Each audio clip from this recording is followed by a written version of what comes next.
Good evening. Councillor Davis, if I can get you to return to your seat, please. Thank you. Sorry about that. Good evening and welcome to this meeting of the Planning Committee, including those watching online. Apologies for the slightly late start. Regular viewers may recall that last month we said our sad goodbyes to the traffic light timer, which means that this month we are saying hello to a new technical system, and we've just had to do some learning on it. So hopefully things will now go very smoothly, and I will continue with the meeting. If the fire alarm is activated, please vacate the offices via the stairs, either through the security door to my right or opposite the lifts in the foyer. Please do not use the lifts. Please assemble in Hawley Square on the Green, where officers will assist you and advise you when it is deemed safe to return to the chamber. Does anyone intend to film or record audio of the meeting? I would advise that if filming does take place, anyone in attendance in the public areas may have their image captured, and I urge anyone filming proceedings to avoid filming members of the public, particularly if there are children present. Would everyone present please ensure their mobile phones are turned to silent and that they are not used to make or receive phone calls or messages in the chamber whilst this meeting is in progress. I have the following members who wish to speak under Council Rule Procedure 20.1. Item 4A, Councillor Duckworth. Item 5A, Councillor Britcher. And item 4B, Councillor Davis. Are those on screen? Are there any other members who wish to speak under Council Procedure Rule 20.1? Please announce it now. No, thank you. I have apologies from Councillor Alban, substituted by Councillor Green, Councillor Bright, K. Bright, substituted by Councillor J. Bright, Councillor Jack Packman, substituted by Councillor L. Britcher. Are there any other apologies? I think everyone else is here. Are there any declarations of interest? No, thank you. Do members... Oh, yes, sorry, Councillor Britcher. My apologies, I missed you out there. I went a bit too fast. Yes, I have to put a declaration of interest for item 5A. For which you're already speaking under 20.1. Yeah, so that ties in with that. Do members agree that the minutes of the Planning Committee meeting held on the 18th of March 2026 be approved as a correct record? Do I have a proposer? Councillor Makinson, and seconded Councillor Rizeki. Now, we have to do our first vote of the night on this one. So, do members agree? And I will hand over to Nick to do the set the voting up. Okay, members, I'm going to start the vote in 3, 2, 1, start.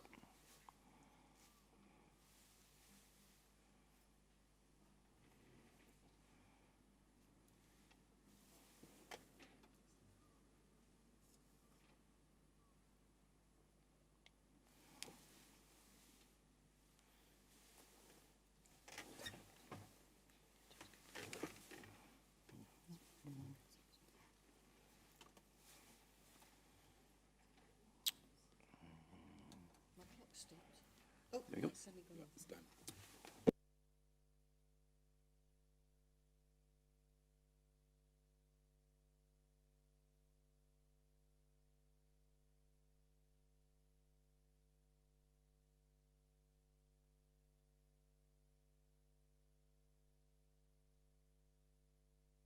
So agreed. Thank you. Councillor Boyd. I agreed, but my button didn't work. And I pressed it for a long time. Hang on a minute. Let's go back to the screen. I've got 13 having voted, so I think it must have. I think it probably did take your vote.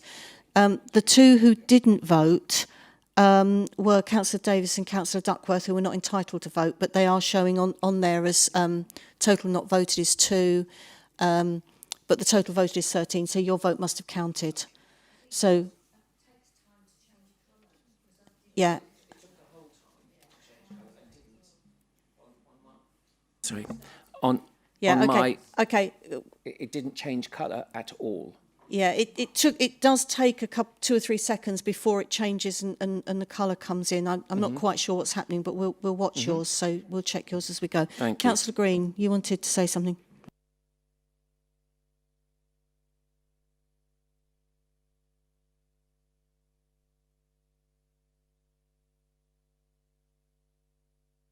No, for some reason it isn't, and I don't know why. But it is showing the totals, and that's what we need most for tonight. But it isn't. You're right. It isn't showing that on the left-hand side, and that's something that is going to have to be sorted out later. As I said, we are still getting used to it. Right. So that takes us on to agenda item 4. Hang on a minute. What have I missed? All right, yeah, no, that's agenda item 4, schedule of planning applications, DO7. Over to Mr. All right, okay. Former car storage site of Manston Road, Ramsgate, Kent, has now been withdrawn from tonight, and any site visits will take place for committee members on the morning of Friday, the 1st of May. At the usual time, 9:30. So I now hand over to Mr Livingstone to raise any points of information regarding 2 of the scheduled items. Thank you. Sorry, I've got that. Thank you, Chair, and good evening, members. So a late consultation response has been received from KCC Archaeology on the investigative works proposed at both the Theatre Royal, which is item 4C, and the Winter Gardens, which is 4D. As the works involve trial pits and opening areas of fabric in both the Grade 2 and the Grade 2 star listed theatres, which are of high heritage significance, particularly the Theatre Royal, it's recommended by KCC that the opening up of works and trial pits be monitored and recorded with advice sought from specialists should unexpected archaeological remains or historic fabric be encountered. Therefore, the following safeguarding condition is recommended to be added to both applications that you can see in the agenda, which the applicant has agreed to. So the condition would read, a photographic record will be maintained during the investigative works. Should unexpected archaeological remains or historic fabric be encountered, then work shall cease in that area of investigation and specialist archaeological advice sought, an appropriate investigation and recording undertaken. On completion of the investigative works, a report shall be submitted to the local planning authority and approved in writing that includes photographs of the investigative works, plans locating the photographs and an appropriately detailed account of the observations, and the ground for that condition is to ensure that the features of archaeological interest are properly examined and recorded in accordance with policy HE01 of the Thanet local plan and the advice in the MPPF. There is one other matter that I didn't get time to address with members before the meeting started, but I do think it's worth mentioning it up front. The planning appeal process has slightly changed as of the 1st of April.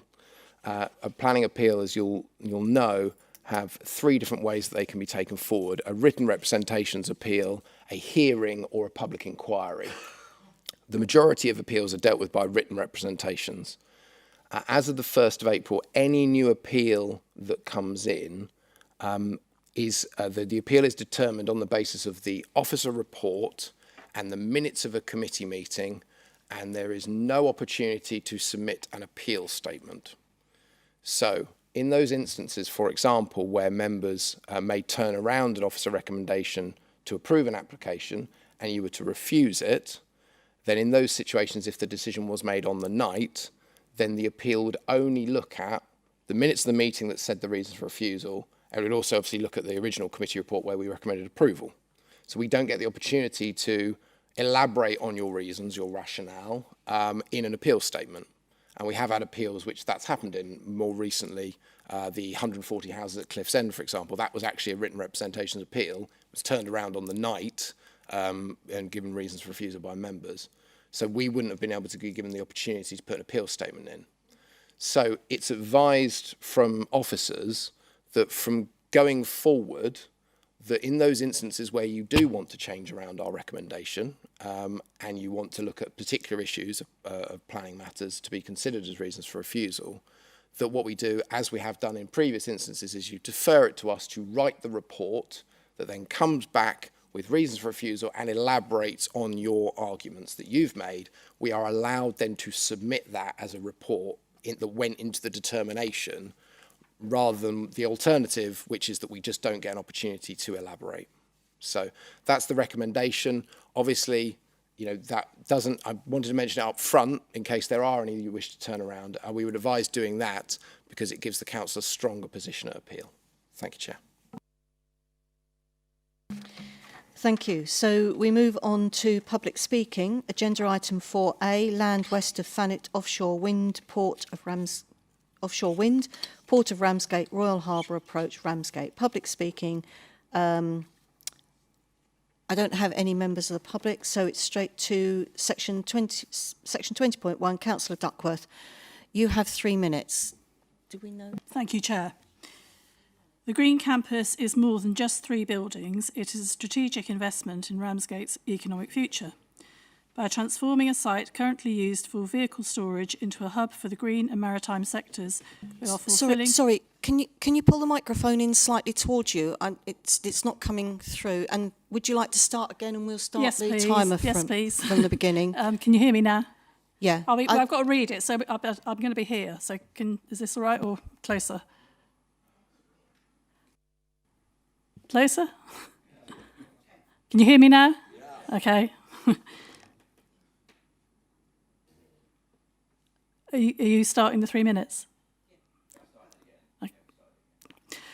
The Green Campus is more than just 3 buildings. It is a strategic investment in Ramsgate's economic future. By transforming a site currently used for vehicle storage into a hub for the green and maritime sectors, we are fulfilling a commitment to create jobs and establish a centre for innovation. It will incorporate training facilities alongside the workplaces for small and established businesses. Conceived as a business incubator, the scheme will foster future growth and generate long-term economic opportunities for the local community. We are moving forward with a clear plan to ensure the Green Campus becomes self-sustaining for Ramsgate's economy. To ensure the site's long-term success, we will formally market the opportunity to expert third-party operators later this year. Blocks A and C are backed by secured grant funding with a strict requirement to deliver at least 30 new full-time jobs. We have also had interest from third parties interested in Block B, which reflects a growing desire among businesses to establish a presence at the site. Prospective operators will be required to provide a detailed business case. This must demonstrate that they can achieve commercial sustainability while fulfilling the Council's core objectives for skills activation and green industry growth. There will be a standalone substation to serve the Green Campus in its entirety. The development proactively moves away from car dependency. The site is situated near the town centre and bus routes. We want to encourage walking, wheeling and cycling. The transport consultants included significant safety enhancement to Military Road, including a new raised zebra crossing, the introduction of a 20-mile-per-hour speed limit and traffic calming measures. These were in response to the road safety audit undertaken. We are providing 16 cycle spaces along with 41 general parking bays, including 4 with active EV charging and 8 bays with future provision, and 3 accessible bays with EV charging. Military Road is unadopted. TDC holds maintenance responsibility, removing the need for a Section 278 agreement. All daily traffic will route via the A299 and Ramsgate Tunnel. During the scheduled maintenance, traffic will use the existing eastern diversion route via the Military Road lifting barrier. The site will utilise existing variable signage and established diversion protocols requiring no additional traffic management from the operator. By providing facilities on site, we significantly reduce the need for daily vehicle trips, supporting the Council's carbon reduction goals. I would like to mention that if we abandon this project, the Council will incur substantial abortive costs, but this is, of course, not a planning consideration, any more than rejecting the application because there's a preference for spending money elsewhere. I urge the committee to approve the application. Thank you. The Planning Applications Manager will now outline the report.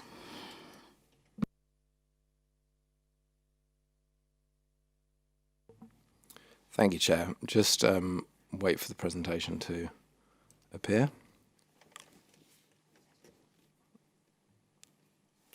Okay. So the application is for 3 buildings. So one 3-storey building which has a sui generis use, which will provide flexible space for conference, meeting, educational uses, and 2 2-storey buildings which will constitute a general industrial uses as well as light industrial office uses with associated accesses onto the site. So this is Ramsgate Port. You can see everything that I think most of you are all very familiar with. The site in question is where the mouse is circling. Get rid of that. Mouse is circling here. And this is the site itself. So the site is in red. The blue line simply denotes ownership or control. So you can see where it's located. So it's between the Vattenfall Thanet Offshore Wind building and the port buildings. So looking at the sites, these are all Google images, so they are out of date. You can see an access road which actually forms part of the site, accessed off Military Road. As mentioned, Vattenfall is here. The site itself covers this area here, pretty much where all of the vehicles are at the moment. So as you can see, it's all hard standing. And just going a bit more detail, just to show you exactly where it is. So you've got a slight dogleg at the next to a Military Road.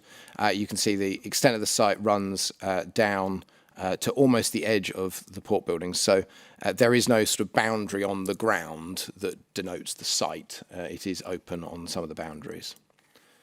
So looking at some photos just on the ground. So this is the corner of the site where a vehicular access has been created for Vattenfall next door.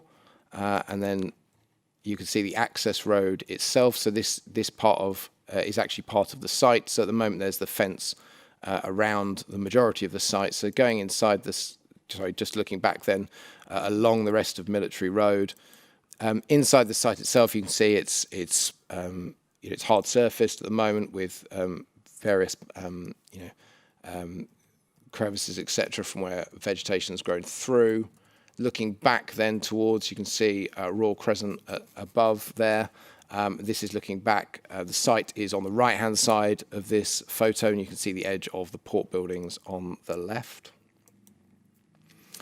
This is a view looking down towards the harbour. So you can see the existing footpath running down and the double yellow lines either side of the road. And then this is a view from the top looking down. So you have the site itself is directly in front of, in this photo. And this is a view slightly angled looking towards the edge of Vattenfall. And again, it's a bit of a slightly different view. You can see an existing substation here. So the site actually includes this bit of land here, but then pretty much runs along this route here back to the back of the site. So elevated view with Vattenfall's buildings or Thanet Offshore Wind on the right-hand side here, just to show an array of the other buildings that are present in the vicinity of the site. So you can see differently designed buildings there. And then looking in the opposite direction as well, you can see this is the site here, the other edge of the Thanet Offshore Wind Farm buildings and the rest of the port in the background. So in terms of the proposal itself, the main issues for the planning application are the principle of development, the impact on character and appearance of the area, impact on highways, living conditions, and all related environmental matters that come from a proposal such as this. So to talk about the first main issue, which is the principle of development, this is, appreciate, not the best image, but it shows the extent of the allocation under policy SP11 of the local plan. What that policy does in part is support development at the port, specifically that the development of the port needs to have a demonstrably port-related need for any proposed land-based facilities to be located at the port. And what the report discusses in detail is the considerations when with this planning proposal. Now, because the aim of this project is to attract users from green and maritime industries, but none of those users have been secured at this time, the proposal would not accord with that policy. It would be a departure from that policy, requiring that port-related need. However, the overall aim of the policy is to bring forward an active use which is complementary to the location of the port, and this proposal would bring economic benefit from future growth and investment potential, and weight is given to the development of a previously developed land site with additional space being provided for existing or new enterprises or businesses. So it is considered by officers that this could be supported as an acceptable departure to policy SP11, subject to all other planning matters. So in terms of the layout, we've rotated slightly, so we now have Military Road on the right-hand side of the drawing there. And you have the 3 blocks which have already been mentioned. So Block C at the front is the sort of training with offices and potential educational use facility. We will go through all the floor plans of each of these blocks as well. Block A is at the bottom, which is split into 7 either general industrial or what we used to call light industrial or office uses, and then a larger unit because it's not self-contained within it, which is Block B, which is mentioned in the report as the building that would require sort of private investment to come forward and potentially someone coming in. There are different designs to these buildings, but whilst we're looking at this image, just want to draw members' attention to the fact that this at the bottom of the image here is the existing vehicular access into the site that we saw in the photos, and the aim would be that there is an access point here which is an in access, and the vehicles would come in, go round the site into the parking area, then go round the site and out this access here, which you can see is why this is a new access onto Military Road with a splay created for turning. We will talk about the parking layout as well as the landscaping as we go through the presentation. This is just to show, again, the roof forms of the buildings themselves. You can see that there is proposals for photovoltaics on 2 of the buildings, which are the buildings that have been designed linked to the council's project. There's also plant equipment that would be on the roof of those buildings as well. Not consider that would be in any way out of character with the other development in the area. So in terms of the elevations of the buildings themselves, so the view, the bottom image there is a view from Military Road. So we're looking at the 3-storey building, which is Block C, where you've got the main entrance to Block C, which is at ground floor. You've got brick material on the ground. Then you have aluminium windows and panels, which are the sort of lighter brown colour. Then you have the metal cladding, which is cladding the building. And then on the top image you've got mostly is Block A, so you have the arches to mimic the design of the arches in Ramsgate Harbour, but you obviously have the windows serving each of those units that I mentioned earlier, the way that they're split, and we'll have a look at the floor plans in a little bit. You've got an external staircase there as well. You've then got the return elevation, which is showing Block B at the moment, which doesn't have as many windows on it on that side at the moment. Obviously, that's how it's been designed. It doesn't have a potential end user at this point.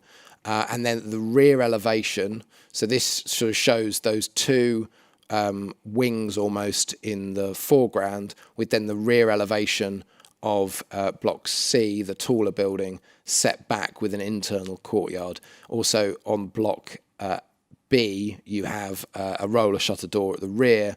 Again, at this point, it's been designed to try and make it as attractive as possible for people that may actually need to use that for, vehicles, boats, etc., using the port. Sorry, these are the internal courtyard elevations, so not shown on the other elevations. As mentioned, the design of Block B which is the bottom image there, is currently doesn't have any openings in. In the future, if changes needed to be made, then that would be subject to a separate application with these things. It's not considered, given that this is an internal courtyard elevation and the other elevation, that there would be harm from that particular blank nature of the elevation, given the buildings that are surrounding this site. But you can see then the elevation on the top of the slide has the windows sort of related to each of those individual workshop units. I've already mentioned about the materials, but just to confirm again, you've got brick at the bottom there, and then it's predominantly metal or aluminium, which is considered to be in accordance with the character of the area and the vernacular materials that you find. Generally, in terms of the design, there is a variety in the area. It's certainly not considered that this would be out of character with the buildings that are there. It obviously is a modern design, but it will be in keeping certainly with the other buildings, such as the London Array building, which we saw in the image, and others of that type. So this is a 3D visualization that's been provided. The reason I've included this is just to give members an idea of the articulation that you'll get with the windows and the surrounds particularly. You could see here that the windows are sort of recessed in terms of what they would look like, so not quite like the flat elevation that you've seen, just to give you an idea. Just to touch on one matter, the conservation area starts on the cliff, basically, on the cliff top. So the higher level is in the conservation area, the port is not, Military Road is not. But we do obviously consider whether or not there is any impact on the adjacent conservation area, because we are required to under the Listed Building Conservation Act, as well as looking at the scale of the buildings and whether or not they'd appear out of keeping and too large for the site. So this is an existing section showing some of the buildings behind, which are the grade ones. The dotted are the proposed buildings. And the main thing that I wanted to show members is where the cliff top is. So if we take the bottom section, which has Military Road, and Royal Crescent would be on your left up here, you can see that it's not going to exceed the level of the cliff, and therefore, whilst you will see it when looking over on those elevated views, it will look very similar to the buildings that you do have in the vicinity. Okay, just to go through the floor plans of the buildings. This is Block C, so that building that has the flexible uses and the mixture of uses. You've got the entrance, so the Military Road is on the right-hand side. If you look at the ground floor plan on the left-hand side there. So you've got the main doors in, you've then got meeting spaces and tables and chairs ability in the larger spaces on the ground floor with facilities there and plant. Then you have lift, staircase up. Then you have a series of offices and then another open plan office for use as well. And then on the third floor, you have potential conference facilities and additional meeting rooms. Now, obviously, this has been laid out with various equipment and things like that, but the spaces do allow for different users to go in and use that space. So we do consider that it's been future-proofed, both within the flexible use class that it's been applied for, but also that it will provide usable spaces for existing groups, businesses, etc., to go and use the building. In terms of the Block A buildings, this is the one that has the smaller units within it. You can see at the bottom of the slide, you have two larger workshop areas, and then you have smaller units upstairs with four smaller but with openings, individual units, and then a larger one again. And then Block B, which is the part of the site which isn't developed significantly at this point, has a larger area at ground floor and then a mezzanine office at the moment. So this is actually two-storey internally. Again, linking to potential users, given the roller shutter door, you can't have a mezzanine in at that because it would restrict access to the door. Appreciate this plan is slightly full, let's put it that way. But I do want to just talk a little bit about landscaping. So this site has submitted a biodiversity net gain metric because it was considered that there was, within the red line, a certain amount of vegetation which could be considered to not therefore be de minimis, and therefore 10% biodiversity net gain is required. So what this plan is doing is it's creating the top of the site, which is Military Road, is right on the black line. So you're not missing anything, members, by it being cut off. But you've got a landscaped area they'd be creating at the front with trees being planted, which are the circles. You've then got different paving, block paving for the actual pedestrian route into the site. You've got a courtyard within the site. The darker green relate to hedgerows, and then there are banks where planting would occur, which is the green areas as well. And you can see that the hard surfacing, predominantly it's block paving, but then obviously you've got then reusing or certainly rebuilding the tarmac that runs as part of the access. I believe, should have really moved to that image quicker, but this gives you a bit more detail of the front of the site, again showing that different sort of coloured paving, showing the different paving that you would have denoting the accessible spaces, and then the landscaping in a bit more detail. So just as a summary in terms of that, there was an ecological appraisal that was also carried out as part of the proposal. That has concluded that because of the nature of the hard surfacing at the moment, it's not considered that there would be any requirement for any specific species surveys to be undertaken. In terms of the biodiversity net gain percentage increase that's been shown, I think it's 560% increase, which does make a lot of sense given the current condition of the site. There is also a construction environmental management plan that's been submitted, because members will recall for other developments that we've had in this vicinity that special care needs to be taken given its proximity to the designated sites and special protection area, etc.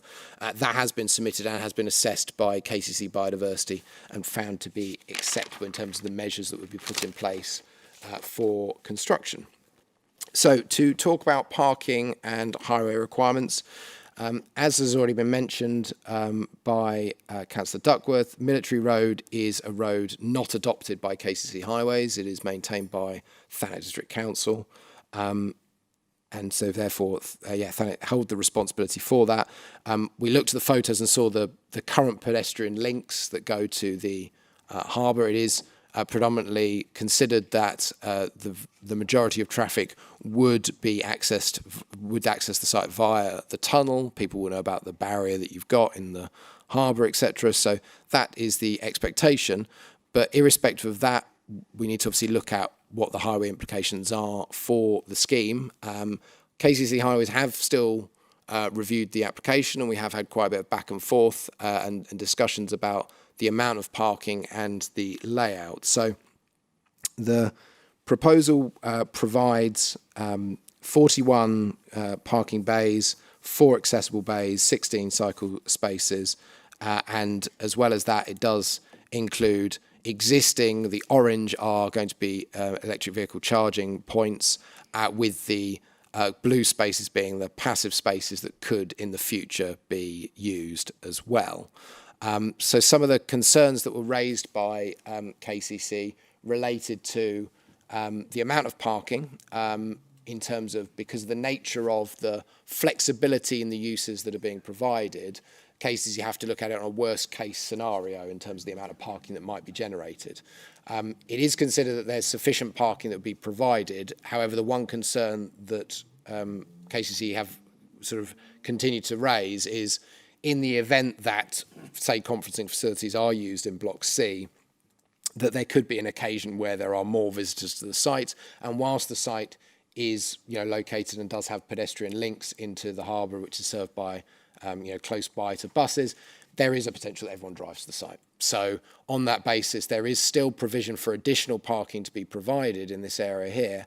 However, the applicant has agreed to provide a car parking management strategy prior to any uses commencing, which is condition 21, which would identify exactly how parking will work in relation to the end users of the building, who gets what spaces, when we actually know and have that information, as well as other measures to deal with potentially if there are events, and to make sure there's adequate parking there. We do consider that to be sufficient. There have also been a number of other requirements, including details to be submitted about signage around the site and how the flow of traffic is going to be not enforced, but made very clear to people so they go in the right accesses.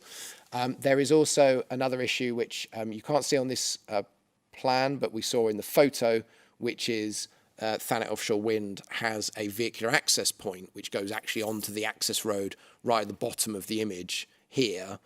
There does need to be some information provided about the management of that and to ensure there isn't any conflict between vehicles. So in terms of the other main matter with regards to highways is that there are off-site highways works that are also being provided to ensure that this development can operate safely, given that there will be an increase in vehicular traffic that will use this as opposed to how the site's currently used. So I'm just going to go from west to east on this one. So you can see the roundabout to the west of the site here. What's being proposed here is some curb build-outs throughout the site with new sort of priority passing points. So it goes down to a single lane working at different points along Military Road as traffic calming measures to obviously reduce the speed along there. There is also a proposal to sort of confirm the speed on that road with various signage to indicate 20 miles an hour with coloured surfaces as well, denoting you're coming into that area. It's not exactly clear what the speed limit on that road is. I've heard differing things on it, that it's actually 10 miles an hour. But at the same time, the reality of it is a long straight road. Everyone can see it from the photos. Everyone knows it. So this is considered to be a suitable way that you can actually provide the build-outs to reduce the speed along there and hopefully encourage more pedestrian movements, which will also be helped by the fact that an additional zebra crossing on a raised hump is also being provided, which would then connect this site to the footpath on the opposite side of the road, which then gives you the route that runs all the way along until the next crossing point where actually you cross back over if you're going to the harbour or in the other direction. So this layout has been looked at as part of a road safety audit that's been carried out, which has had some additional changes that have been put in as part of that audit, but it has been found to be safe working. It's also looked at the tracking of vehicles and longer Arctics that would actually, can they use this safely? And that has been proven. So we are confident that this can be delivered. Ultimately, the responsibility of delivery of that will not only rest with the applicant, in this instance Thanet District Council, but also is under the control of Thanet District Council, but in a different guise in terms of the fact that that land is owned by and maintained by TDC. So to sum up, in conclusion, the application, subject to conditions, it's considered to be an acceptable departure from policy SP11 and providing additional commercial and business premises, whilst providing an acceptable and in-keeping design and mitigating its effects through a variety of submissions which are detailed within the planning conditions. Therefore, it is recommended for approval, also with the adoption of the shadow habitat regulations assessment that has been provided as part of the application as well. Thank you, Chair. Thank you. I move that the officer's recommendation is adopted. Would the Vice Chair please second? Seconded. Thank you. And do I have any speakers? Councillor Wing. Thank you. Thank you for the report. I think the building will be a massive improvement to the area there, but I do have some things that I would like confirmation, either further information or just clarification. So the Western Undercliff is a well-used, it's an area I know really well. I probably walk there 10 times a week, either on the cliff top or down. So the improvements, I mean, I'm worried about traffic going back along past Military Road, and that relates to the tunnel, which isn't our our issue, it's a KCC issue, but I am concerned about the increase in traffic that will be going along Military Road should the tunnel be shut, and we know that £6 million needs to be spent on that tunnel by KCC. They're not doing it. So if there is a prolonged shutting of that, then we have a real increase in issue along Military Road where the arches are, where you've got businesses, residents, visitors, all in close proximity with large vehicles.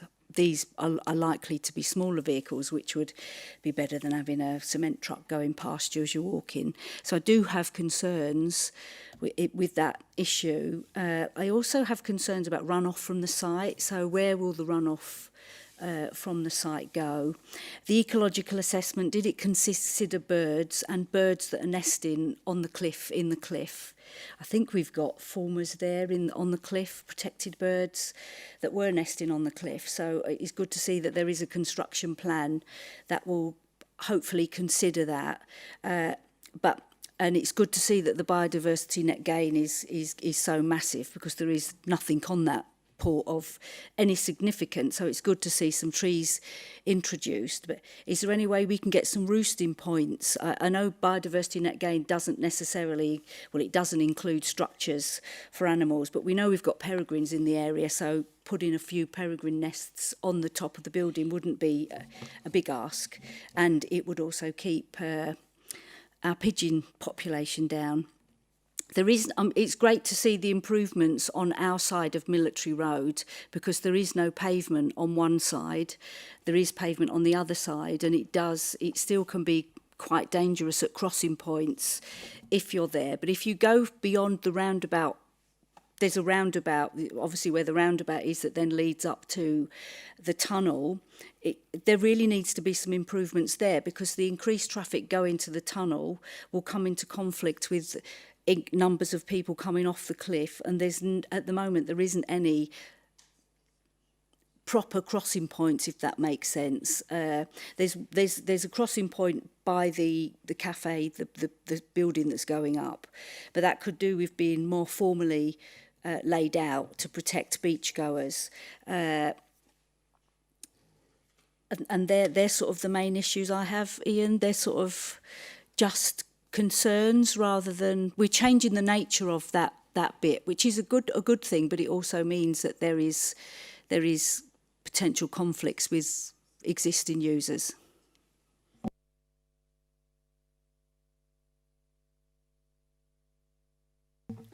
Thank you, Chair.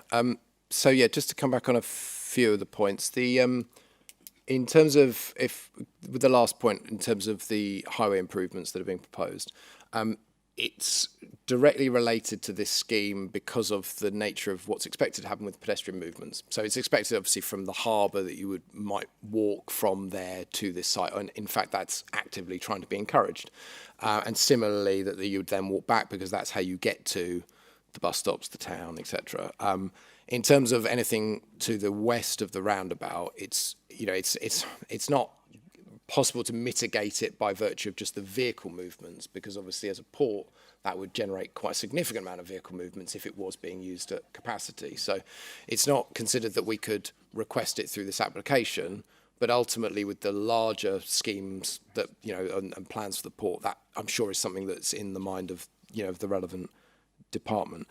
To pick up the point to regards to birds, so I suppose 2 points. One is that there is a biodiversity gain plan which has been provided, but as with every other application, you provide the plan potentially up front, or what you think the plan's going to look like, but there is a subsequent submission where things like that can be included.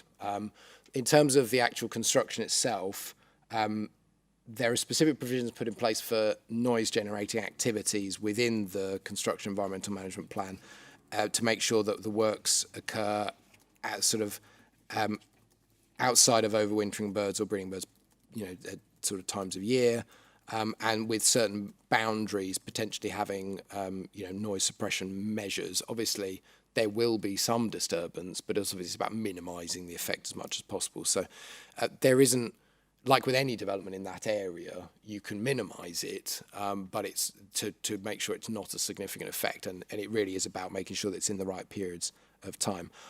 I do wonder, Nick, would it be possible to re-show the presentation to members?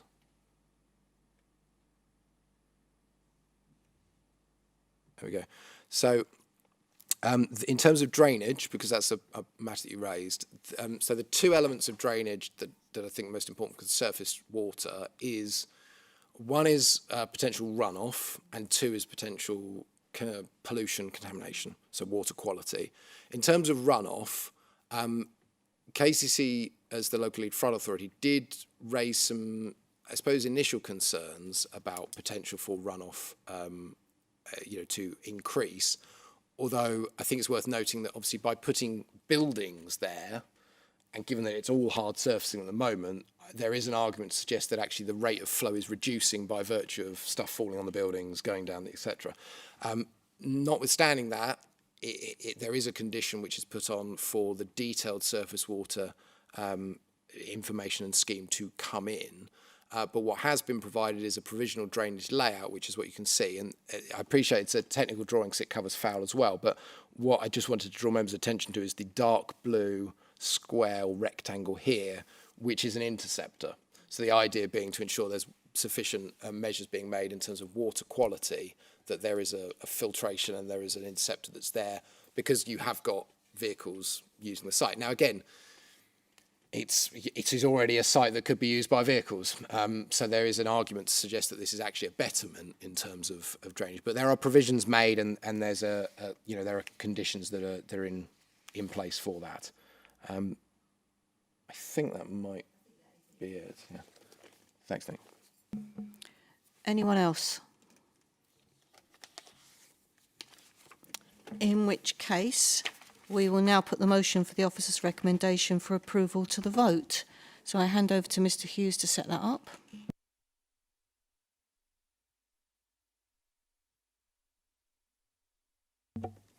Okay, members, I will be starting the vote in 3, 2, 1.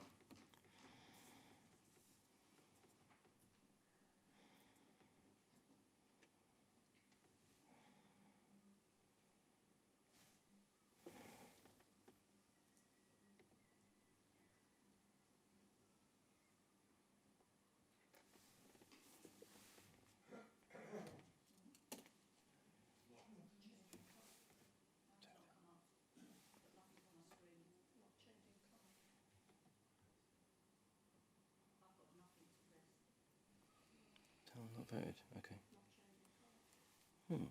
That's weird.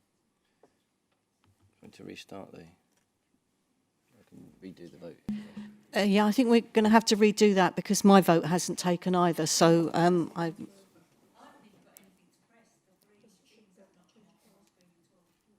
Okay, let's sort that one out before we go any further.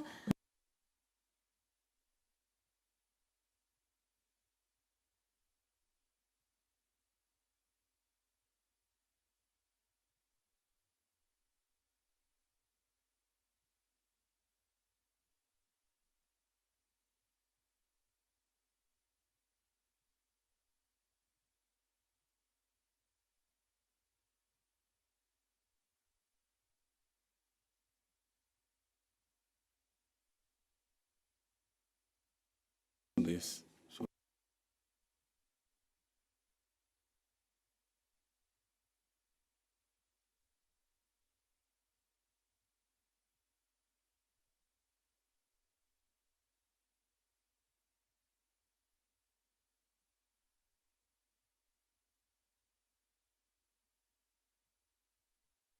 Okay, we're going to try again. So I'm going to start the vote in 3, 2, 1.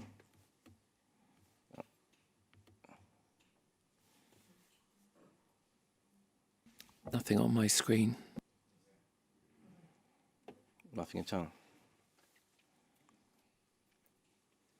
Yeah,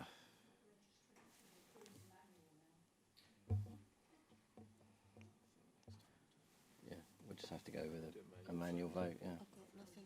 Yeah. I mean, I've pressed it twice. Yeah.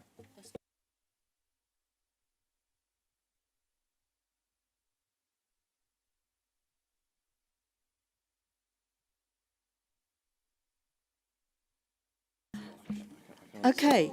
Don't we love modern technology? We're going to go back to the old-fashioned method.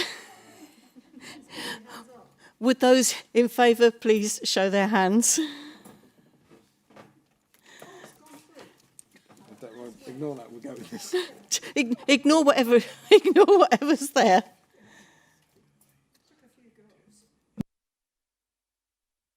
And anyone against? And anyone abstaining? Thank you. So that's carried. And it was 11-2 with 2 abstentions. Thank you.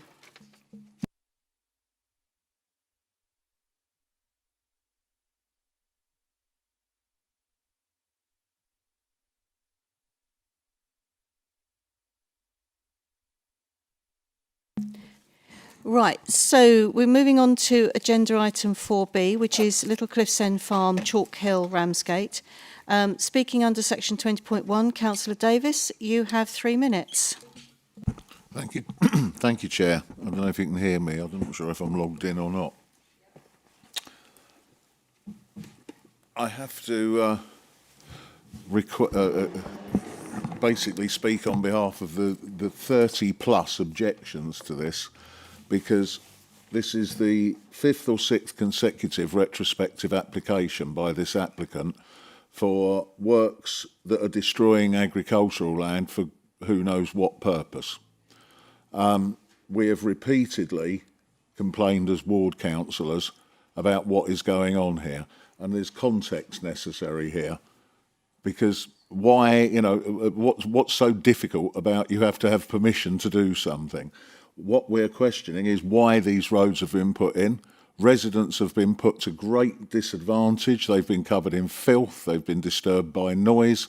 The Coast Guard cottages, which this road that has already been established ends behind, were put to great inconvenience, and yet this road does not appear to be being used. So part of the question is, why is it there? However, and this is really important, because within the Green Campus, which has been discussed this evening in the reports for that, is reference to the seafood aquifer and the impact on the land around it and its water supply. The applicant here has already been held to task by the Environment Agency for illegal storage of horse manure on an adjacent site. This is a feed site.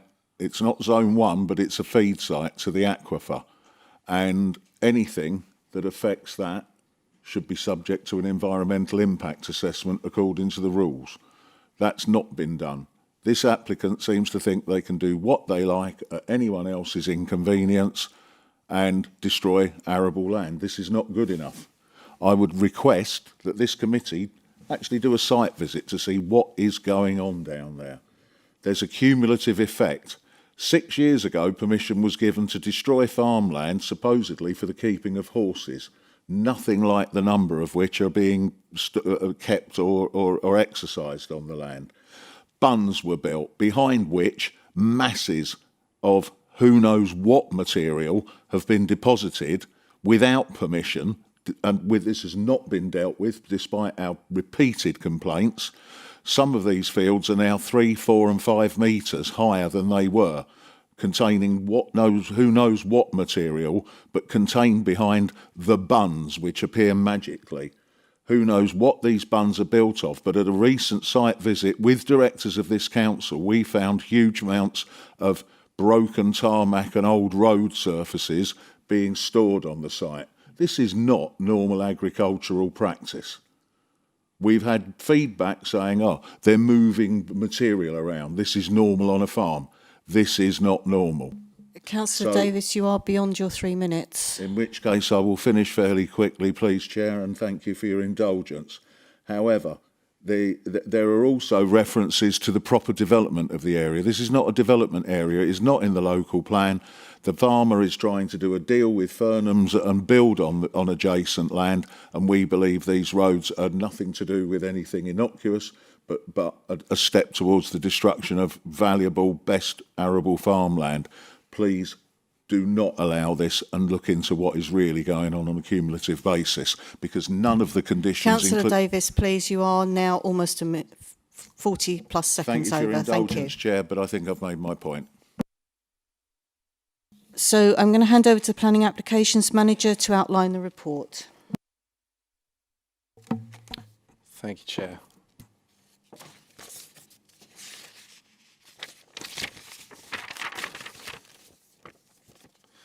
Okay. So the application site is a slightly peculiar shape because it's covering the actual formation of the internal roads as mentioned. So it's actually the blue area here to give you the full context of the site. So you have Pegwell Road up on the right-hand side of the image, the edge of Cliffsend here, and Little Cliffsend Farm and different buildings in this area here. As mentioned, Coastguard Cottages is down here. We'll look at some closer up views. So this is an aerial image of the site. Again, it's from Google, so it's not entirely up to date. Members may recall an application previously for a number of structures across this land linked to the keeping of horses if you were on the planning committee a few years ago. And you can see the existing layout where you have internal access roads. As mentioned, Coastguard Cottages is down here. You have a new dwelling and another dwelling here that was constructed in the last sort of 10 years. And then there's Pegwell Road again.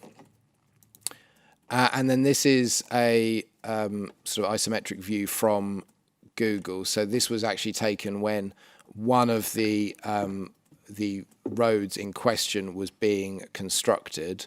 And as mentioned earlier, since the application was submitted, the development has effectively been completed for the access roads. So this is a retrospective application.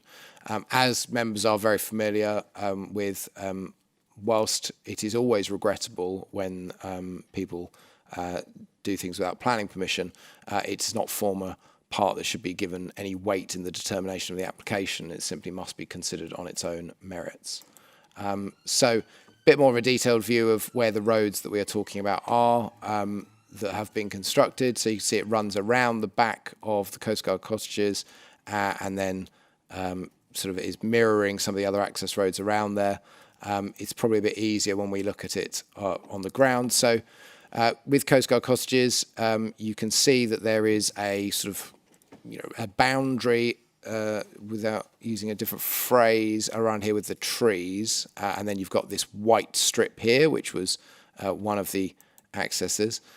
Looking at the back of the Coastguard Cottage buildings here, this is the boundary of the land in question.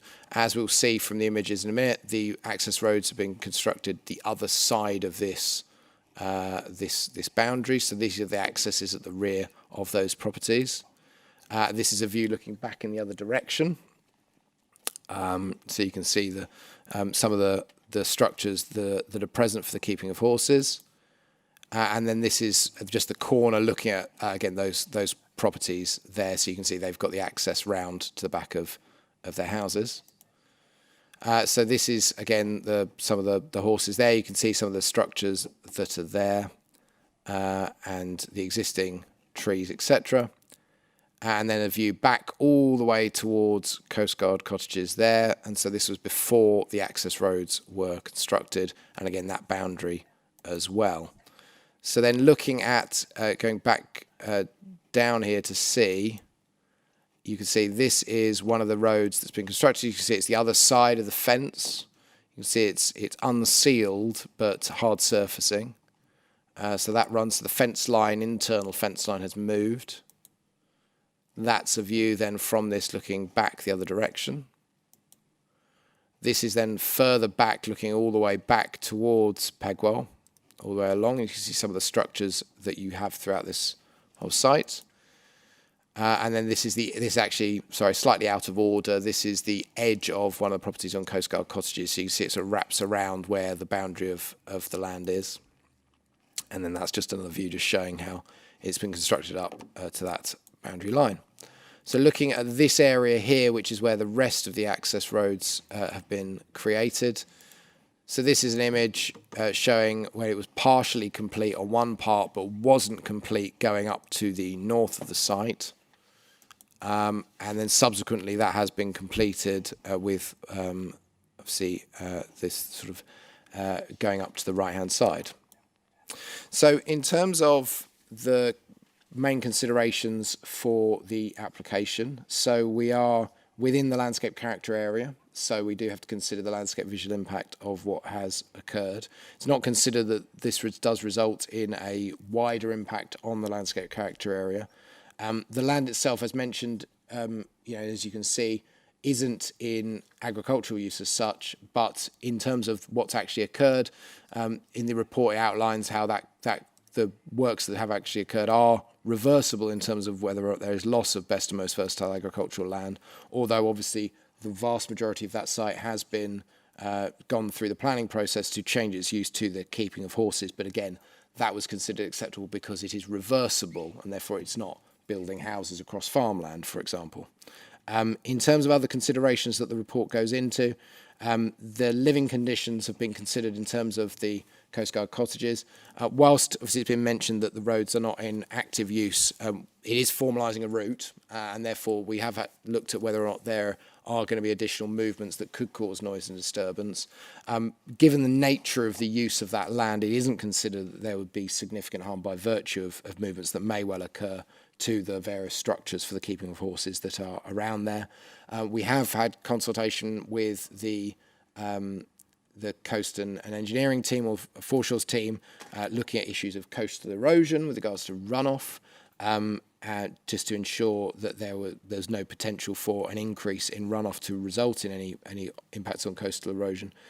But because the surface is actually unsealed, it still has a permeability, which does mean that it's just not going to result in a significant amount of runoff. It's not also significant in area to result in a significant runoff in a storm event. In terms of biodiversity net gain, when the application was made, it was not retrospective. That means this application is required to provide 10% biodiversity net gain. And by virtue of the work that's been done, biodiversity has been lost, even though, as you will have seen from the photos, we are talking about effectively grass, and it does have a very low ecological value.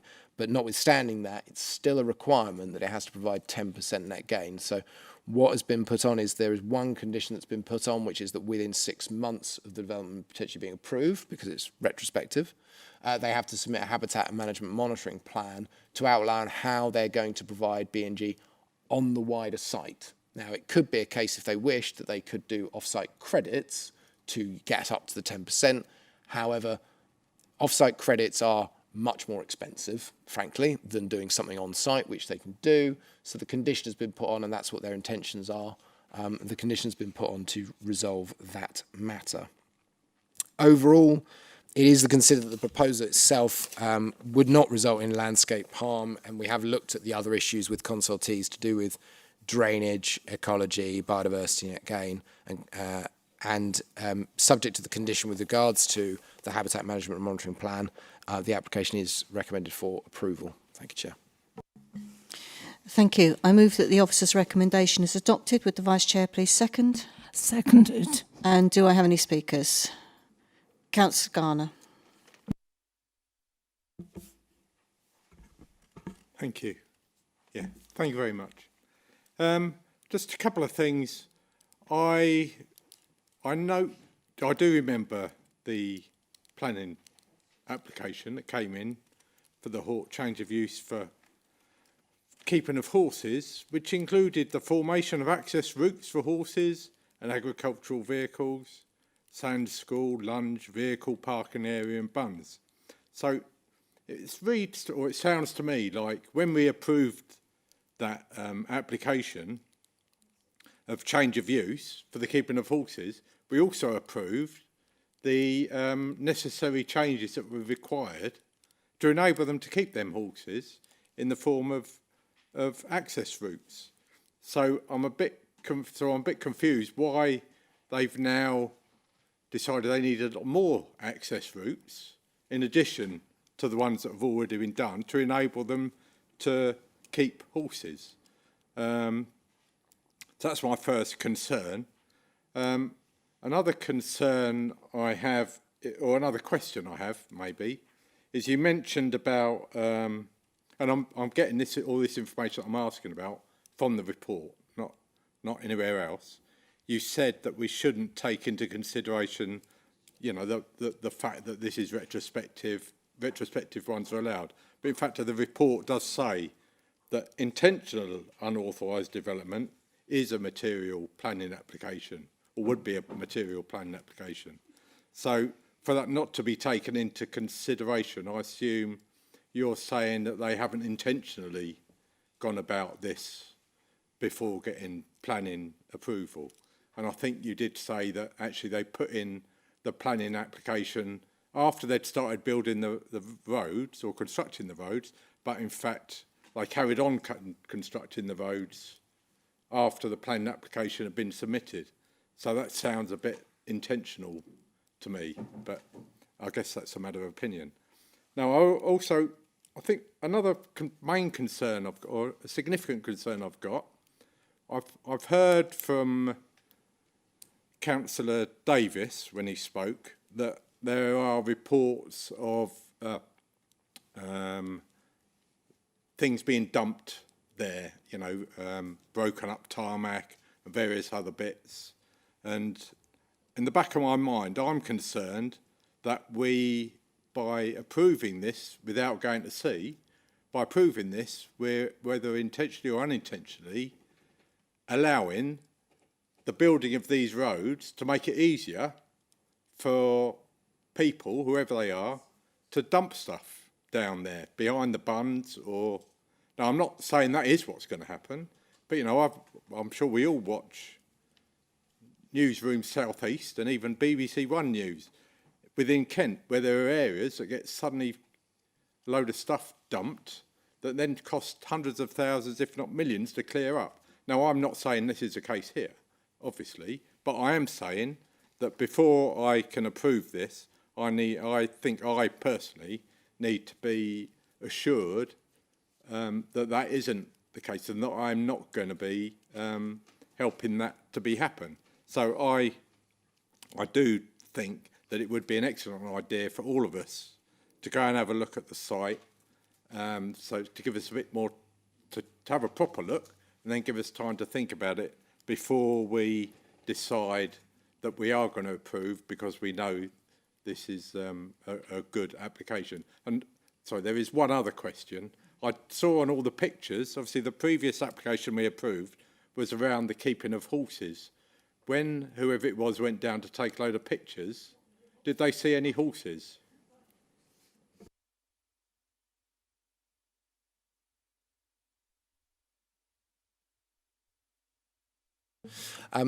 Thank you, Chair. To pick up the point about intention, so the report does, as you say, it does talk about that. In terms of whether or not it was intentional or not is a point of dispute, I suppose. You could weigh it in different ways. In any event, I suppose the point I was making is that the application still needs to be considered on its merits, and even if it was intention that someone actually did something they knew needed planning permission, doesn't change the fact that it might be acceptable in planning policy terms, and that's obviously the judgment that we have to make, or members have to make. Sorry about that. In terms of the other matters raised, the question of, I suppose, a different type of intent, which is whether or not this development would in any way facilitate anything, I suppose, untoward going on. I suppose I'm slightly concerned about linking this application to something else which might occur, and I don't believe that there would be any way of us making a direct correlation between the two. And I would be very concerned if that was in any way impacting on the planning decision being made in terms of the policies that we have in the development plan. And in answer to the question, yes, there were horses. I think there were a few in the images as well. Thank you. Thank you. Councillor Rizeki. Thank you, Chair. Sorry, Councillor Green, your microphone's on. Thank you, Chair. I'm inclined to agree with Councillor Gardner here and have a visit down there to have a look what's going on, because I don't see why you need chalk-based and tarmac-adam roads to move a few donkeys or horses around. I think an inspection bias would be a good idea. Thank you. Councillor Matterface. Thank you, Chair. I was going to actually raise the same point, but could we go back to the block thing with the roads, all the little roads in red, please, because it'd be quite useful. I've got a question. Yeah, that one. Well, normally when you build a road, it goes from A to B with a purpose, but that one behind Coast Guard cottages appears to just stop. It's not benefiting the cottages because it's behind a fence. And if you could go back to the one with the red lines on, please. And also the one above that just appears to stop. So it just strikes me a bit strange that we've got a lot of roads with a hard surface, which you don't need for moving horses around, that go from A, but not actually to B. So I would agree with what's been said. I'd like to see that on the ground because it's not a fully tarmac surface. I think you said it was a sealed surface, which implies is that what you said? No, it's not. It's not sealed. It is tarmac, but it's not sealed. That point related specifically to runoff. I just think I will just show if I go all the way back to the aerial image, just to give this as context a little bit. So in terms of where the existing roads are that you can see that were there in the site, this is obviously allowing access at the bottom of the southern extent of the site all the way along there and wrapping around. I absolutely understand what members are saying in terms of the concerns about what's going on the site more broadly. I suppose in terms of the planning question, though, is not it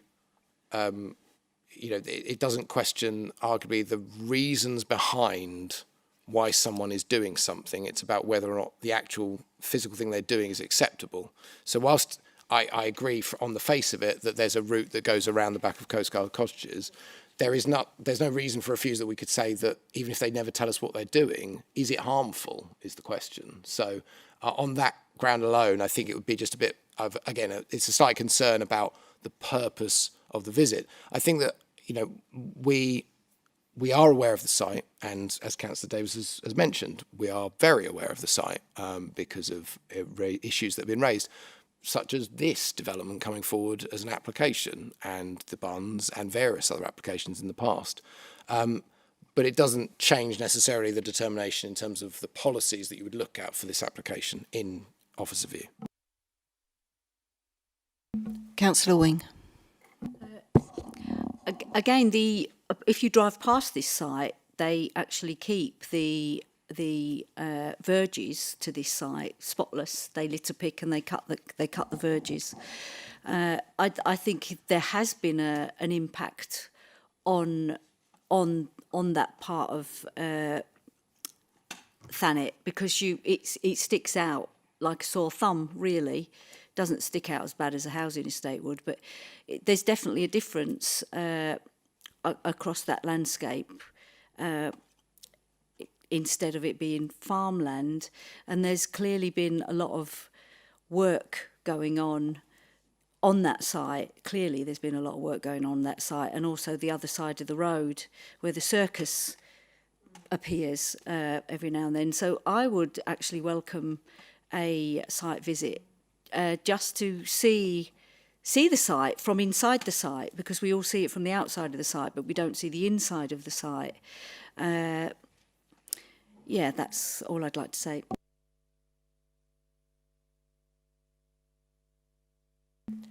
Do I have any other speakers? Okay. Oh, Councillor Green.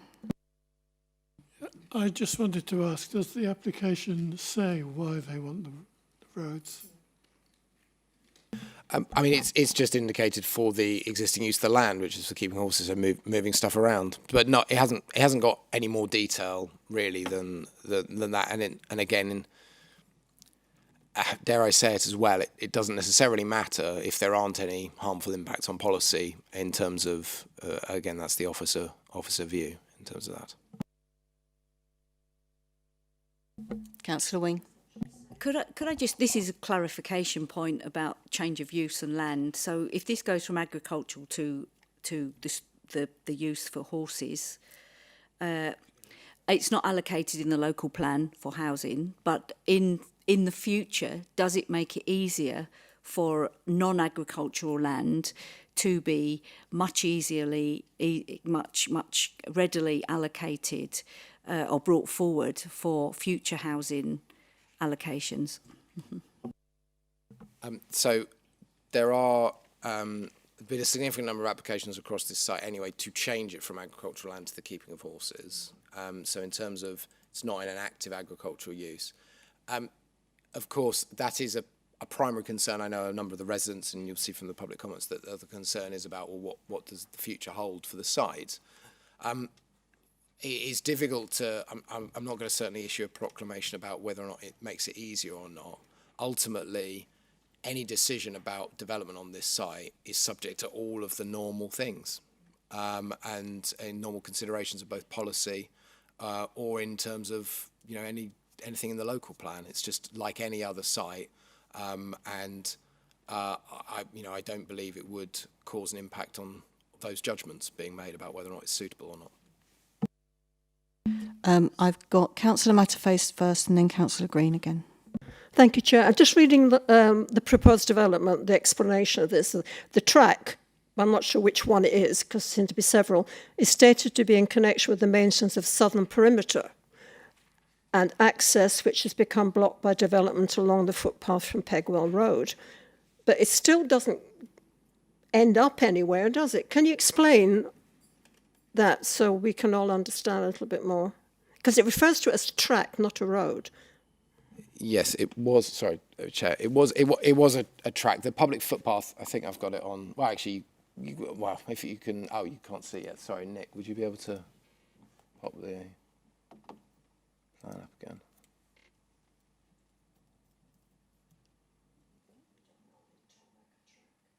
No. So it really is almost formalising the edge of the site because the path, I'm just thinking it might be, sorry, bear with me. I'll just find the right. There you go, that'll do. So this is a track along here. So that is the path. So that is the public footpath. It's the other side of that, tree line sort of boundary where the actual boundaries. So where it says path here, I appreciate it's a bit small, the line below that is the path. Okay, so in terms of using the path to maintain the boundary, until the tracks were there, then technically you would have to use the public footpath to do that. Now, it would obviously maintain the boundary on one side. I suppose what I'm putting forward is that the intention of using the tracks, they could be used for the purpose that the land is being used for at the moment, which is the keeping of horses. And clearly those access roads that are there are used, the existing ones, for the movement of all the stuff related to that. So I think it's more likely than not that these access roads are used for that. Ultimately, they could just be used for the maintenance. And again, we've had mentioned that it's not really seemed to be used at all. But ultimately, it comes down to, is there harm from the use by the operations? And given the level of movements around there, it's not considered that there would be harm. Then you also have the landscape visual impact of what's being created. The fact that you are building something which is considered to be in the countryside. Sorry, am I not? Yeah, you're not talking into the microphone. Not talking into the microphone, sorry. I will get used to the technology next time, I promise. But the other thing would be all the other factors are the main things that come under the planning policy. So surface water drainage, coastal erosion, archaeology is something that's also been looked at, and all those things that could be affected. So those are the things, the policy judgments, the actual use of it and how it is used. Ultimately, it will be used by the landowner. But it is not considered that there are any uses that could occur that would result in planning harm. Thank you. Councillor Green next, and then I've got Councillor Moore. Yeah, I remember the previous application, and we were concerned then that there might be incremental changes that altered the look and feel of the area, which is an important vista across part of Thanet. And I'm also concerned that although these roads may not in themselves make much difference, incrementally, this land is changing. And at some point, we're going to have to address that. So I would favour of going to have a look at it to reassure myself that that is not what's happening.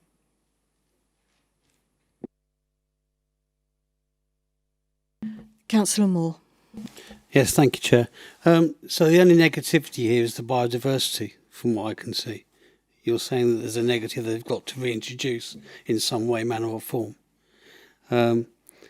So you, as planning officers, feel that it's acceptable to have these tracks passed, but it's just the biodiversity. And just a matter of point for this evening, with the microphones, it is very difficult to hear what's being said, and Councillor Green has got a very soft, gentle voice at the best of times, and I'm struggling to hear what he's saying.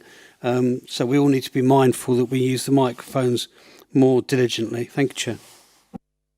Yes, thank you, Councillor Moore. I'm actually struggling to hear Councillor Wing as well a little bit. It's the and I think it's the distance from the mic. And I know Mr. Hughes told us earlier that you know these are brilliant microphones. I'm not quite sure I believe him yet, but yeah.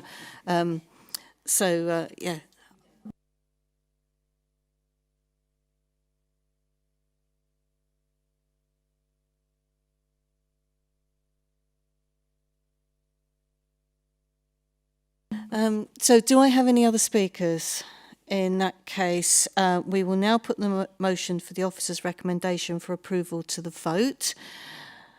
Mr. Hughes? Oh, are we going to do it manually? We've given up on the technology for tonight. For tonight, okay. In that case, we will do it with those in favour. Please indicate for approval, and those against.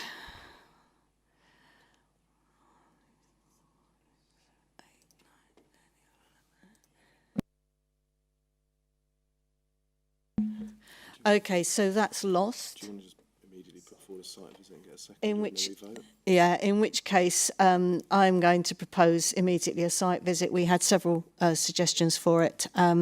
So could I have a seconder for that, please? I'll go with Councillor Wright. I think you were first.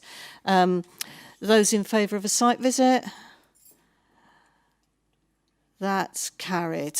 So the site visit date I gave earlier is 1st of May. I think that's, so site visits carried. Thank you.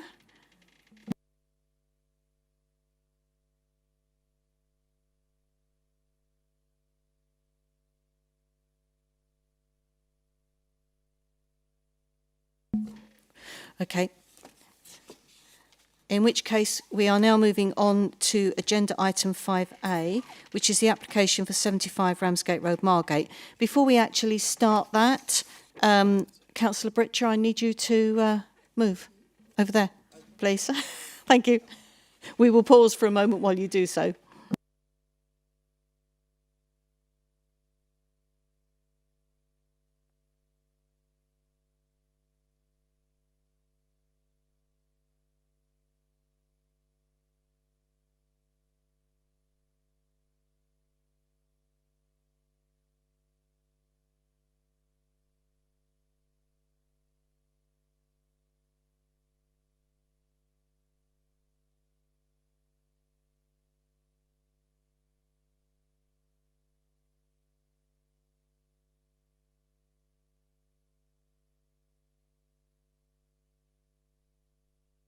Okay, thank you. Speaking in favour of the application, I have first Alistair Burgess. You have 3 minutes. Good evening. The application submitted for a crossover and hard standing at the property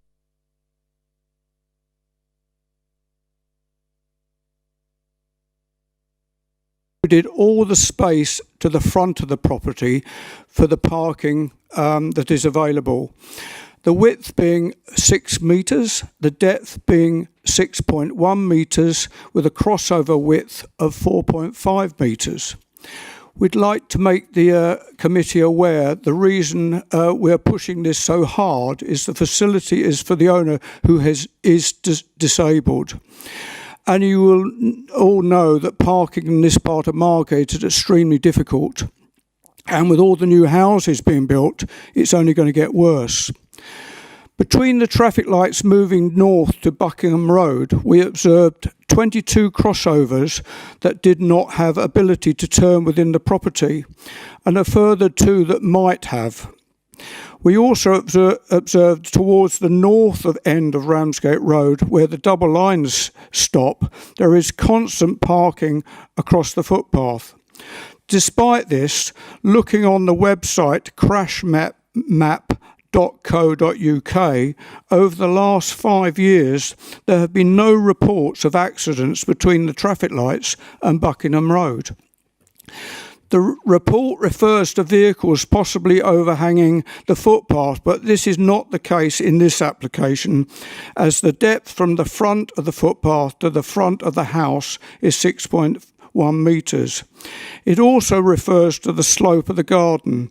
The plans show a gradient being reduced considerably by removing a basement door and allowing the level at the near the rear near the house to be raised.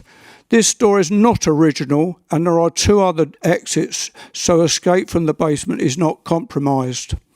The planning officer's report makes reference to precedent. I ask the committee, does one more crossover really make a difference in this location? However, it will make a life-changing difference to the disabled occupant. Occasionally, the disabled person has to park on the double yellow lines due to circumstances. By allowing this application to be approved, this would not need to happen. I hope the committee will support the application. Thank you. Thank you. Speaking as Ward Councillor, Councillor Britcher, you have 3 minutes.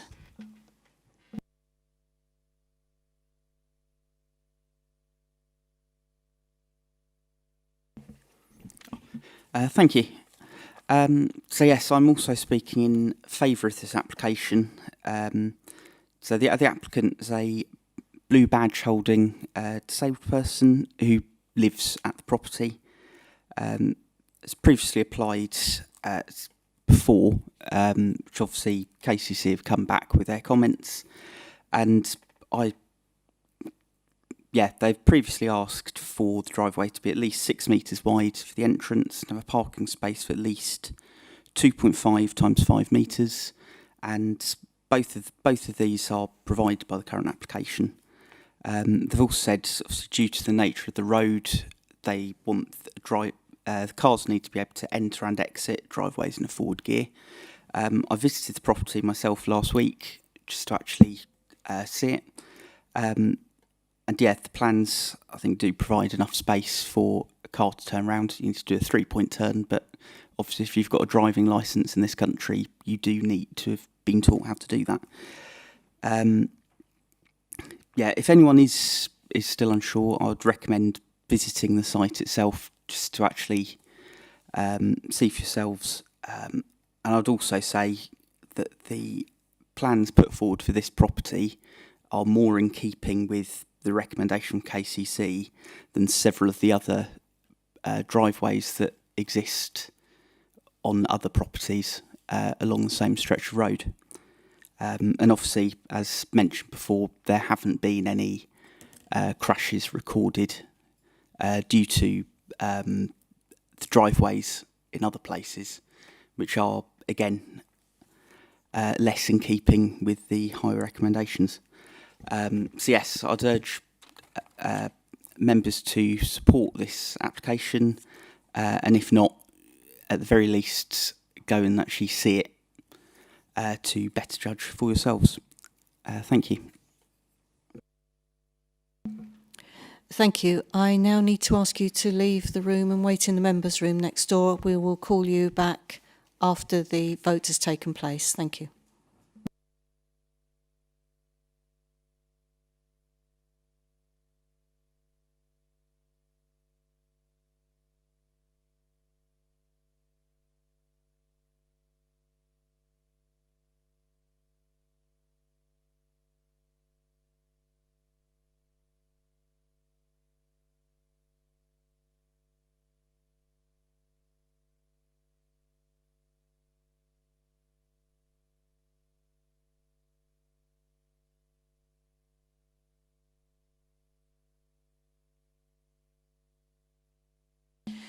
So the Principal Planning Officer will now outline the report.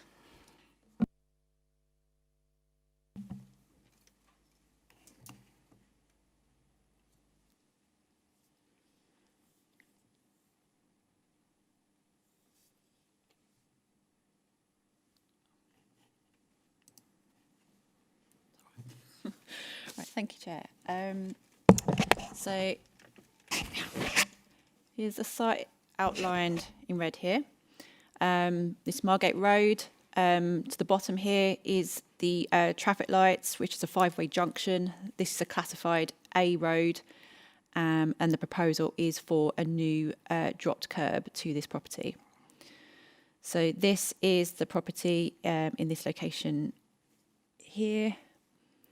And then this is the property from the front. So it's the property on the right-hand side, this semi-detached property. And again, on the right-hand side here. So the proposal is to remove the front boundary treatment and then to create a hard surface level space behind this to provide parking for a vehicle. So again, this is the site in this location here. And then a closer up view of the frontage and then into this area. So the proposal would involve infilling this area here adjacent to the front elevation of the property to create a deeper space, levelling off of this area to create a flat space, the removal of this retaining wall in this area here, and the widening of the driveway so that it extends up to the fence in this location here, and then the removal of the full width of the front boundary treatment. And then again, this is the site on the right-hand side here, so you can see the proximity to the traffic lights. So the site's within 40 metres of the traffic light junction.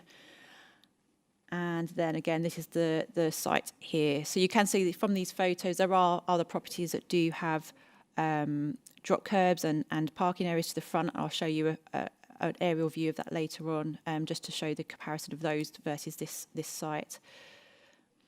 So the drop curb is the area outlined in green here with the driveway.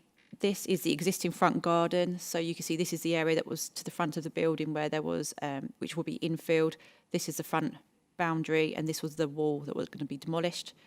And this is the previously refused layout. So this application for a drop curb has been refused twice previously, once in 2024, where there was, and it was refused on the grounds that the depth of the parking space didn't meet the minimum 6 metre requirement required for a parking space, because this area here in front of the building wasn't being infilled, so the depth of the hard surfacing was much shallower.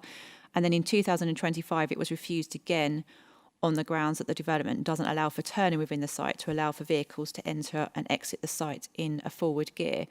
So the difference between this one, so this was the previously refused one, and then this is now the proposed one, is the removal of this additional wall here to widen the parking space. So this is now the proposed with a wider space. So now the area to the front is 6.1 metres in depth and 6 metres in width to create this space, and then a 4.5 metre crossover onto Ramsgate Road.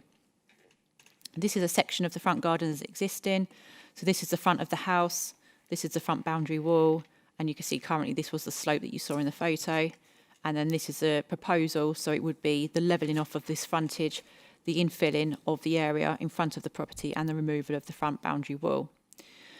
So as part of the application, the applicant has queried the fact that there are neighbouring properties that have got the drop curbs, and we've looked at a number of the properties along here. So again, the application site is this property here, and you can see that there's a parking area to the property to the right of this, which is number 73. There's also number 79 in this area here, and number 85, all of which you have drop curbs and parking areas. In each of the applications that we've looked at, there is turning space within the frontage for those vehicles. So you can see here, there's space here to turn and exit the site. And that's because that's slightly deeper and a wider area. So because of the extra width, they're able to turn out. Here again, you can see on the left-hand side, again, you can pull in and then turn back and then turn out. And then for this property here, the approval allows for the vehicles to go to the rear of the site, and then the turning area is at the rear of the property. So these are all the closest ones within the site itself and within the 40 metres still of the traffic lights. And in each case, the advice from KCC has been consistent that there needs to be that turning provision in order to create a safe access. So in terms of looking at the legislation for this, policy QDO2 of the Thanet local plan requires development to provide safe and satisfactory access for vehicles. Paragraph 116 of the MPPF sets out that development should only be prevented or refused on highway grounds if there's an unacceptable impact on highway safety. And we have also considered paragraph 117 of the MPPF, which addresses the needs of people with disabilities and reduced mobility. So that has been a consideration, the fact that there is a requirement for this to be a disabled parking space, but at the same time, there is a need for this to be a safe access. And given the proximity to the traffic lights, KCC Highways have raised objections to the application and said that reversing on or off the site would obstruct and impact vehicles moving at the green signal at the lights, which would create a highway safety issue, and in their mind is significant enough to warrant the refusal of the application, as the application has previously been refused twice before as well. So it's therefore recommended for refusal on the grounds of highway safety. Thank you. Thank you. I move that the officer's recommendation is adopted. Would the Vice Chair please second? Seconded. And do I have any speakers? No, in that... Oh, Councillor Wing. I'm a bit conflicted because looking at the... can you hear me? Looking at the initial images, not the aerial ones, it did seem as if, oh, this is a slam dunk, everybody else has got parking, but it does look quite tight on the applicant, but then you've got the extra bit of, we have a disabled person and I think we have a duty, I feel I've got a duty to explore options of reasonable adjustment under the Equalities Act, but then I don't want to see a car reversing off that site across pavement into a piece of road which is 40 metres from a traffic light either. So I am really conflicted.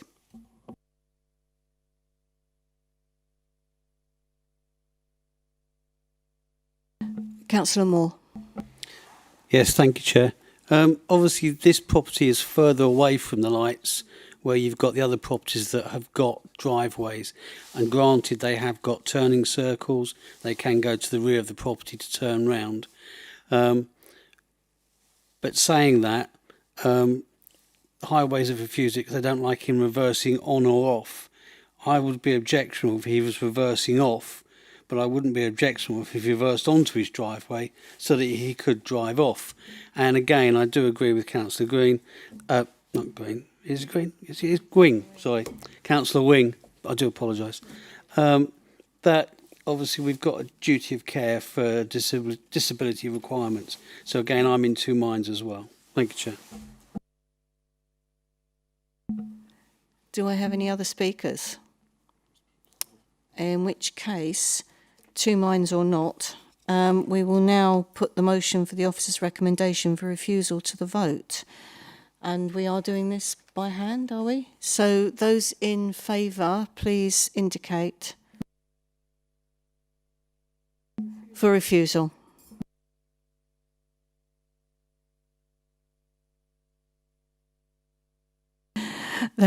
And those against?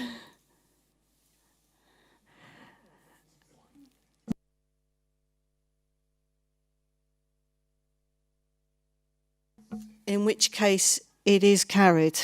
Thank you.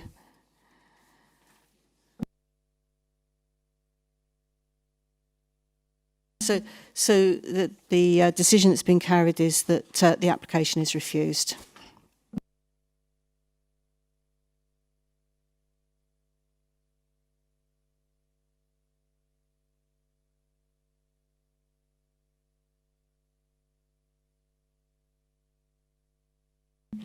Okay, so just for everyone watching online, we are just waiting for Councillor Britcher to return to the chamber.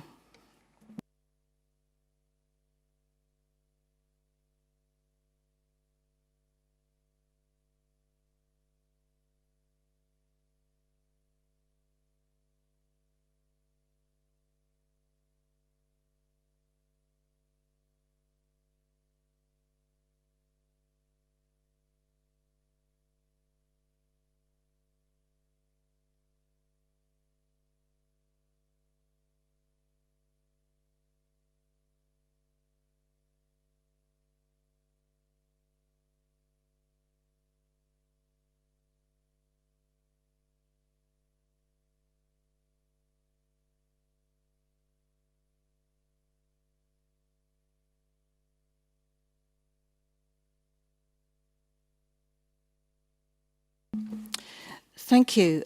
So that is the end of public speaking items. So I will now hand over to the clerk to read out the remaining planning applications. If a member wishes to reserve any application, will they please call out as the clerk reads? Thank you, Chair. We have AO3 Theatre Royal Addington Street in Margate. No. The next one is AO4 Winter Gardens Fort Crescent in Margate. No. That is followed by AO5 Port Workshop, Port of Ramsgate, Royal Harbour approach in Ramsgate. No.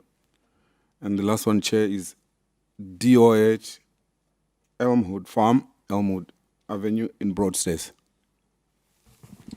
Thank you. Oh, thank you.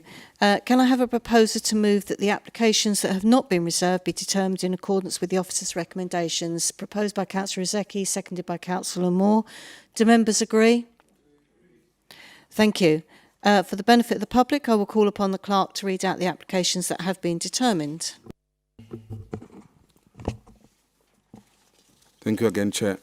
We have AO3 Theatre Royal Addington Street in Margate, AO4 Winter Gardens Fort Crescent in Margate, AO5 Port Workshop, Port of Ramsgate, Royal Harbour Approach in Ramsgate, and DO8 Elmwood Farm, Elmwood Avenue in Broadstairs. Thank you, Chair. Okay.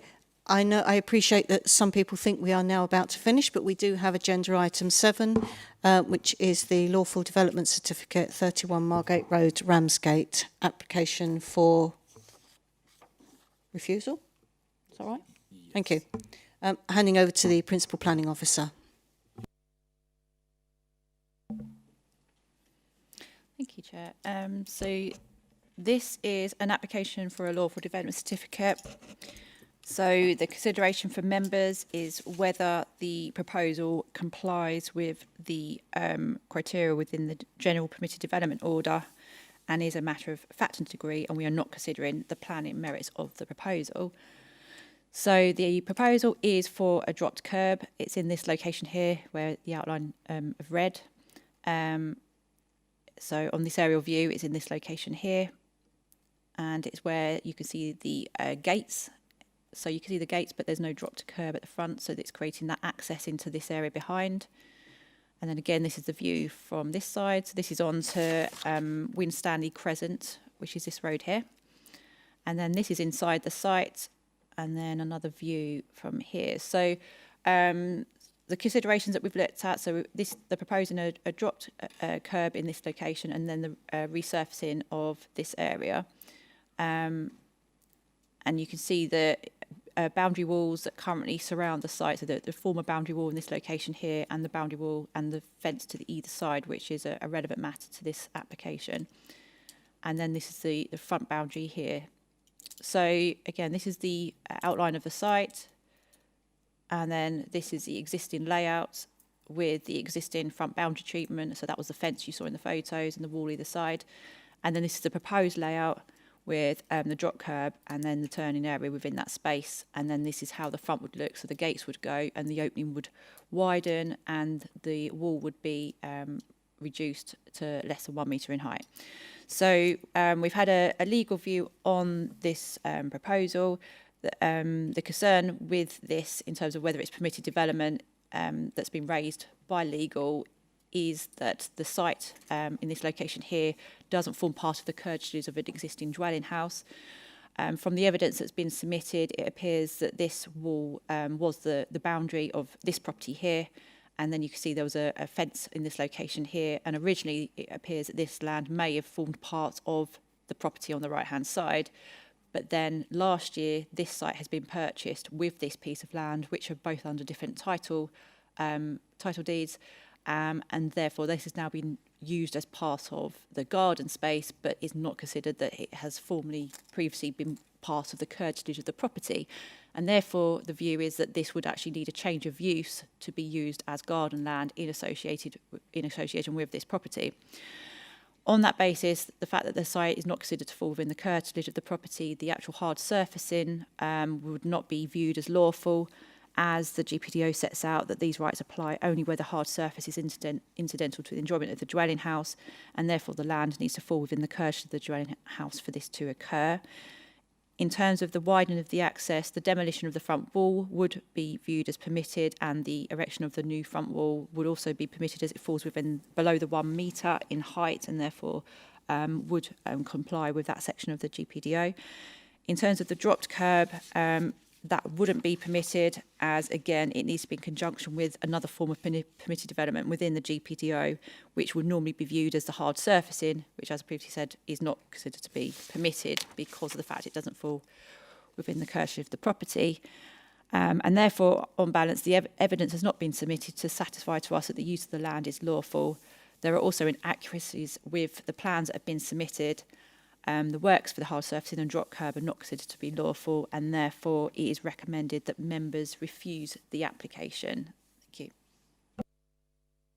Thank you. I move that the officer's recommendation is adopted. The Vice Chair, please second. Seconded. Do I have any questions, any comments? In that case, we will now put the motion for the officer's recommendation for refusal to the vote. All those in favour? Thank you. That is carried.